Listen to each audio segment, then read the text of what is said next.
kultura ng Pilipinas. Ngayon ay gagawa ng isang obra na nagpapakita ng ating pambansang pagkakakilanlan. Maaari itong sa sining, musika, o kahit disenyo ng damit. Pero ma'am, bakit pa po natin kailangan pagtunan pansin ang kulturang Pilipino? Oo nga ma'am, di ba't mas maraming modern arts ang nauuso ngayon? Mas nakakasabay kasi kami sa mga bagong trends kaysa sa tradisyon. Tradisyon? Same. Hindi niyo ba nakita? Hindi lilimitahan ng panahon ng kulturang Pilipino.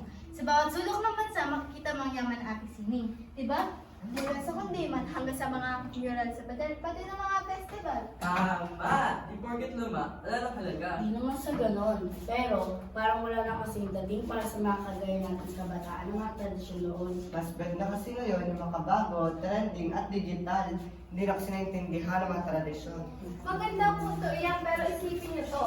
Lahat ng mga modernong likha ay may pinagmulan. Kung wala tayong kultura, paano natin mabibigyan ng kahulugan ng makabagong likha? Paano natin magagamit ang teknolohiya sa sining kung hindi natin alam kung saan ito nagsimula? O paano maiwan ko na muna kay Jen, may kailangan pa ang susunod. Tingnan niyo to, baka mayroon kayo makuha ang inspirasyon.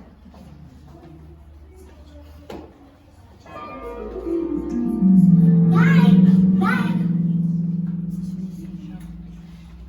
Magandang umaga. Nasaan ako? Sino kayo? Sino ka din? Anita ang aming pangalan. Bakit ganyan yung kasuotan?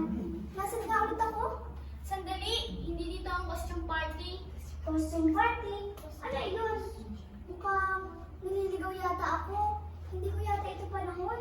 Pasensya ka na, pero napansin ko kasi yung dala-dala mong tela. Ah, ito ba? Alam niyo ba itong habing ito?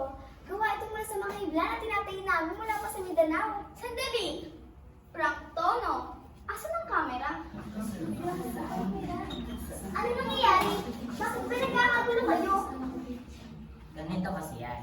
Binigyan kami ng teacher namin, Teacher? guru namin ng isang task kung Tas? gawain kasi kailangan namin alamin kung paano gagamitin ng teknolohiya o modelo pa man sa singing.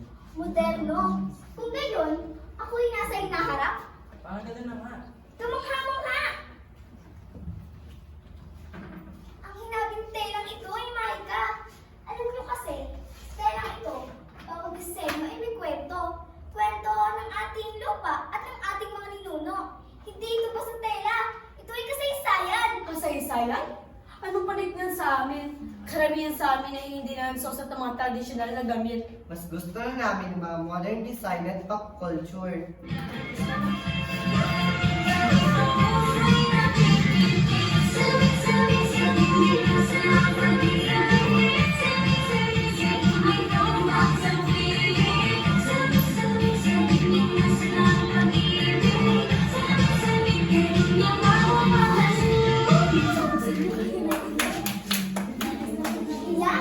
Iyan ang sinasabi ko.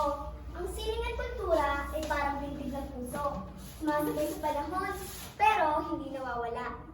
Kahit sa mga sinasabi niyong modernong damit, kagaya nito, makikita niyo ang hugis at disenyo mula sa ating mga tribo. May delikad na kulay at geometrikong anyo. Ang barong Tagalog, di ba't hanggang ngayon ginagamit natin sa mga special na action? Elegante, makabuluhan, at maaaring sa mas makabagong estilo. Oo nga, katulad bibenta tayo ng mural ng mga jeepney noong nakaraang taon. Siningin ng mga Pilipino. Ang sining natin ay sumasalabi sa araw-araw natin pamumuhay. Mula sa mga festival, hanggang sa mga bagay na kanarimo na lang sa atin tulad ng banigat pa rin. Pero sa tingin ko, hindi ka amo magkaiba ang hinaharap at ang nakaraan. Kapag inililikan niyo ang mga mundo sa inyong imahinasyon, naisip niyo ba ang mga tao nakatira doon? Ano ang pinapahalaga nila? At paano sila namumuhay? Kahit sa iniisip niyong hinaharap, magkakaroon pa rin ng kultura, kwento, tradisyon at paniniwala. At doon pumasok ang sining natin. Kahit makabago man yan ay inukit sa kahoy, ang sining ay isang paraan para panghawakan ng mga bagay na iyon. Ang sining ang nagbubukod sa mga tao sa paggawa ng anumang likha, maging ito ay sa paghabi, sayaw, musika o teknolohiya. Huwag natin kalimutan ang ating mga pinagmulan. Ibig sabihin, Trade, na gumawa kami ng mga bagong bagay, eh pwede pa rin natin gamit, pwede natin isama ang ating kwento at ang ating kultura. Tama! Gina? Lola Anita, Lola! Sabi ko na, prank to eh. hindi ito prank. Si Lola Anita ay mula sa nakaraan. Nagkikita at nakakapag-usap kami tungkol sa sining, kultura at kasaysayan sa pamamagitan ng hinabigtelang ito. Ah, ikaw! Ikaw ang tumawag sa akin dito. Ilang beses ko bang sabihin sa'yo na huwag mo ko tatawagin na biglaan? Pasensya na po. Wala po kasi ako kilala na mas makakapagkwento sa mga bata sa kalagahan ng sining bukod po sa inyo. Isipin nyo mga bata, ang ating kultura bilang isang canvas. Pwede nyo itong lagyan ng makabagong disenyo, pero ang pundasyon ay naroon pa rin. Iyon ang nagbibigay ng lalim at pagkakakilanlan.